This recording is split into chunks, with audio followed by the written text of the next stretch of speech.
तो गाइज आज हम लेकर आए हैं जीके के कुछ और टॉप के क्वेश्चंस को। आप जैसे कि जानते ही हैं, हम जीके के कुछ क्वेश्चंस की सीरीज को लेकर चल रहे हैं, जिसमें हम पहले भी बहुत सारे क्वेश्चंस को करा चुके हैं और आगे भी बहुत सारे क्वेश्चंस को कराने वाले हैं। इसमें हमने सारे ही टॉप के क्वेश्चंस को रखा है जो हमेशा रिपीट होते रहते हैं और जो प्रीवियस ईयर में आए हुए हैं। तो अगर आपने इससे पहले की वीडियोस नहीं देखी हैं तो नीचे डिस्क्रिप्शन बॉक्स में प्लेलिस्ट का लिंक दिया हुआ है, जीके क्विज के नाम से इसकी प्लेलिस्ट है। आप वहाँ जाकर सारे क्वेश्चंस को देख सकते हैं। तो चलिए आज के हमारी वीडियो को स्टार्ट करते हैं। तो जैसा कि आपको पता है, हम जो भी क्वेश्चंस को कराते हैं उसमें सारे ऐसे ऑप्शंस को लेते हैं जहां पर आपको हर ऑप्शन में एक क्वेश्चन मिलता है। तो आपको एक क्वेश्चन में 4 क्वेश्चन मिलते हैं, तो आप वीडियो को बिना स्किप किए पूरा देखिएगा। तो चलिए हमारी वीडियो को स्टार्ट करते हैं। तो हमारा आज का पहला क्वेश्चन होगा, अंतर्राष्ट्रीय महिला दिवस कब मनाया जाता है? तो इसके लिए ऑप्शन ए होगा हमारा 22 मार्च, ऑप्शन बी होगा 8 मार्च, ऑप्शन सी होगा 7 अप्रैल, ऑप्शन डी है 8 सितंबर। तो इसका जो राइट आंसर हो जाएगा वो हो जाएगा 8 मार्च। यानी कि जो अंतर्राष्ट्रीय महिला दिवस है तो ये कब मनाया जाता है? तो ये 8 मार्च को मनाया जाता है। बात करें अगर हम बाकी के ऑप्शंस की, 22 मार्च को मनाया जाता है विश्व जल दिवस, 7 अप्रैल को मनाया जाता है विश्व स्वास्थ्य दिवस, और 8 सितंबर को मनाया जाता है अंतर्राष्ट्रीय साक्षरता दिवस। तो चलिए हमारा नेक्स्ट क्वेश्चन देखते हैं। हमारा अगला प्रश्न है, क्षेत्रफल की दृष्टि से भारत में सबसे छोटा राज्य कौन सा है? Option A Rajasthan, option B Uttar Pradesh, option C Goa, option D Sikkim. तो इसका जो हमारा आंसर सी है, ऑप्शन सी, ये हमारा राइट आंसर हो जाएगा। बात करें अगर हम बाकी के ऑप्शंस की, तो इनसे जुड़े हुए फैक्ट्स को भी देखते हैं।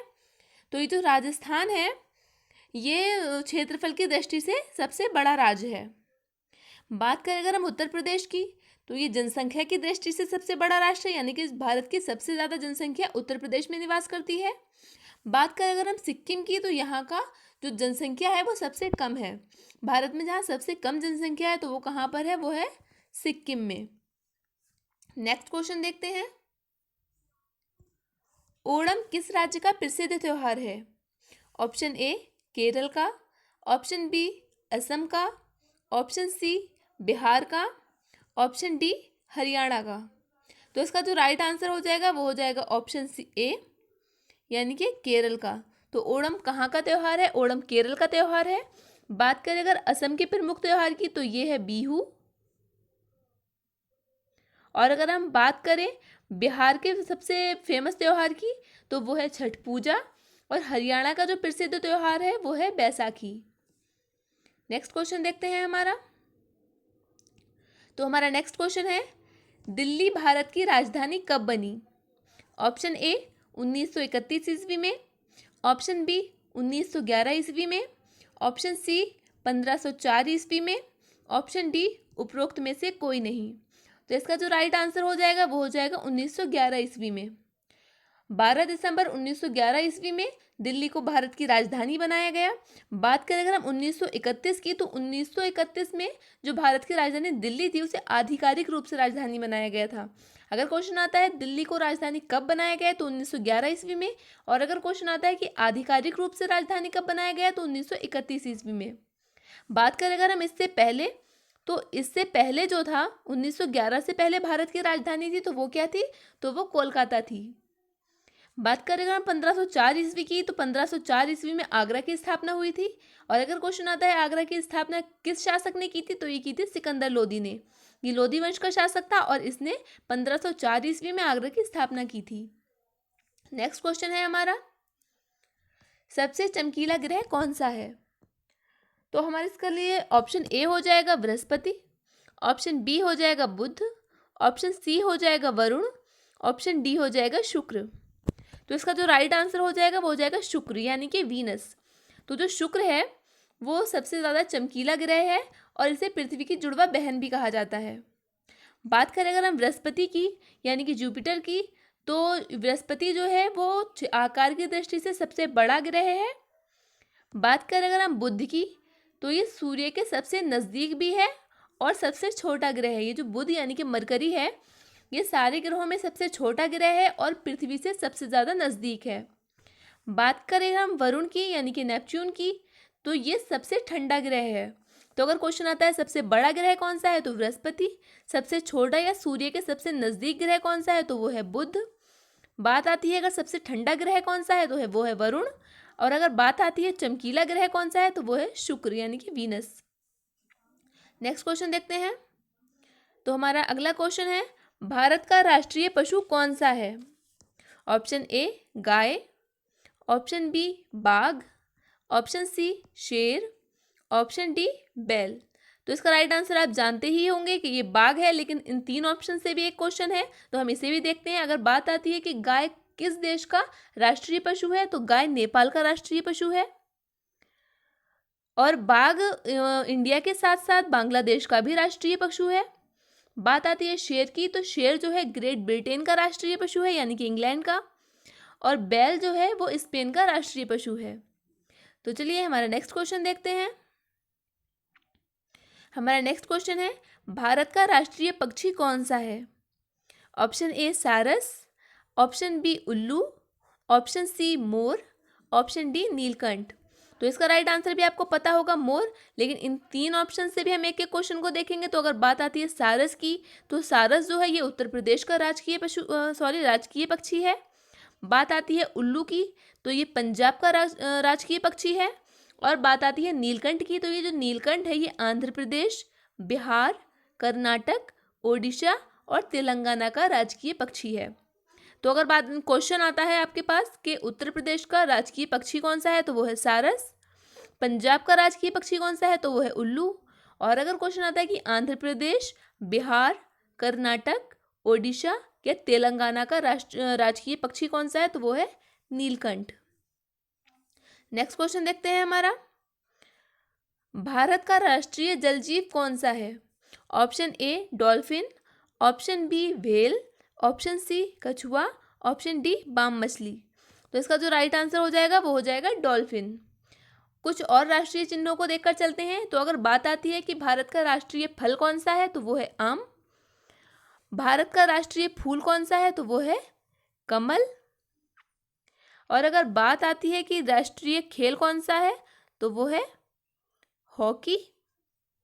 अगर क्वेश्चन आता है राष्ट्रीय पेड़ कौन सा है तो पेड़ है बरगद, और अगर बात आती है कि जो राष्ट्रीय कैलेंडर है पंचांग वो कौन सा है तो वो है शक संवत। तो चलिए अब हमारा नेक्स्ट क्वेश्चन देखते हैं। हमारा अगला प्रश्न है भारत के राष्ट्रीय ध्वज की लंबाई एवं चौड़ाई का अनुपात कितना है। Option A 5:4, option B 3:2, option C 2:3, option D 6:4। तो इसका जो राइट आंसर हो जाएगा वो हो जाएगा 3:2। तो जो हमारा तिरंगा है उसका जो अनुपात है लंबाई और चौड़ाई का वो कितना है 3:2 का। नेक्स्ट क्वेश्चन देखते हैं हमारा। भारत का राष्ट्रीय गान किसने लिखा। ऑप्शन ए रविंद्रनाथ टैगोर ने, ऑप्शन बी बंकिम चंद्र चटर्जी ने, ऑप्शन सी BR अम्बेडकर ने, ऑप्शन डी इनमें से कोई नहीं। तो इसका जो राइट आंसर होगा वो तो आप सब जानते ही होंगे कि रविंद्रनाथ टैगोर ने लिखा था। बात करें अगर हम बंकिम चंद्र चटर्जी की, तो इन्होंने वंदे मातरम लिखा, यानी कि जो हमारा राष्ट्रीय गीत है वंदे मातरम वो बंकिम चंद्र चटर्जी ने लिखा। बात करें अगर हम भीमराव अंबेडकर की, तो इन्हें संविधान का पिता कहा जाता है और इन्हें संविधान लिखने वाला भी माना जाता है। अगला प्रश्न देखते हैं। भारत का राष्ट्रीय गीत कौन सा है। ऑप्शन ए जनगण मन, option B Vande Mataram, option C सारे जहां से अच्छा हिंदुस्तान हमारा, ऑप्शन डी उपरोक्त में से कोई नहीं। तो अभी हम ऊपर देख ही चुके हैं कि हमारा राष्ट्रीय गीत जो है वो है वंदे मातरम, और इसे किसने लिखा है तो ये भी देख चुके हैं बंकिम चंद्र चटर्जी ने। जनगण मन भी देख चुके हैं, ये हमारा राष्ट्रीय गान है और इसे रविंद्रनाथ टैगोर ने लिखा है। बात करें अगर हम सारे जहां से अच्छा गीत, तो इसे मोहम्मद इकबाल ने लिखा है। अगला प्रश्न देखते हैं। तो हमारा अगला प्रश्न है महात्मा गांधी को राष्ट्रपिता सबसे पहले किसने कहा। ऑप्शन ए रविंद्रनाथ टैगोर ने, ऑप्शन बी राजकुमार शुक्ला ने, ऑप्शन सी सुभाष चंद्र बोस ने, ऑप्शन डी माउंट बेटन ने। तो इसका जो राइट आंसर हो जाएगा वो हो जाएगा नेताजी सुभाष चंद्र बोस ने। नेताजी ने सबसे पहले महात्मा गांधी को राष्ट्रपिता कहकर संबोधित किया था। बात करेगा हम रविंद्रनाथ टैगोर की, तो जो रविंद्रनाथ टैगोर थे इन्होंने महात्मा गांधी को सबसे पहले महात्मा की उपाधि दी। अगर क्वेश्चन आता है कि सबसे पहले महात्मा कहकर किसने संबोधित किया था गांधी जी को, तो वो किया था रविंद्रनाथ टैगोर ने। बात आती है अगर राष्ट्रपिता किसने कहा था सबसे पहले, तो वो कहा था सुभाष चंद्र बोस ने। बात करेंगे हम राजकुमार शुक्ला की, तो चंपारण में एक सत्याग्रह हुआ था, किसानों को लेकर एक आंदोलन था, तो उसके जो नेता रहे थे यानी कि जिसकी अध्यक्षता की थी उस आंदोलन की, उन्होंने की थी राजकुमार शुक्ला ने। तो इन्होंने गांधी जी को हेल्प के लिए बुलाया था, और जब गांधी जी वहाँ पर आए थे तो इन्होंने गांधी जी को सबसे पहले बापू कहकर संबोधित किया। तो इससे सीधा सा क्वेश्चन हमारा बनता है कि महात्मा गांधी को सबसे पहले बापू कहकर किसने संबोधित किया, तो वो किया था राजकुमार शुक्ला ने। अब हमारे 3 क्वेश्चंस तैयार हो गए हैं, यानी कि सबसे पहले राष्ट्रपिता किसने कहा, तो सुभाष चंद्र बोस ने।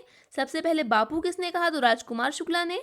और सबसे पहले महात्मा किसने कहा, तो रविंद्रनाथ टैगोर ने।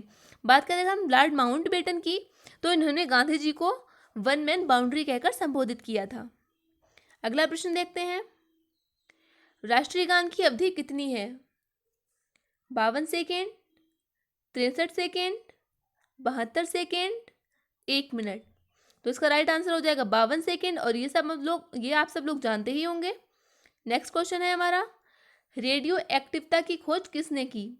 ऑप्शन ए आर्किमिडीज ने, ऑप्शन बी रोंटगन ने, ऑप्शन सी हेनरी बेकरल ने, ऑप्शन डी रदरफोर्ड ने। तो इसका जो राइट आंसर हो जाएगा वो हो जाएगा हेनरी बेकरल ने। बात करें हम आर्किमिडीज की, तो इन्होंने की थी जो उत्प्लावन का सिद्धांत था उसकी खोज की थी किसने? आर्किमिडीज ने। बात करें हम रोंटगन की, तो इन्होंने एक्सरे की खोज की थी, जो एक्सरे होती है यानी कि एक्स किरणें, उसकी खोज किसने की थी, तो वो की थी रोंटगन ने।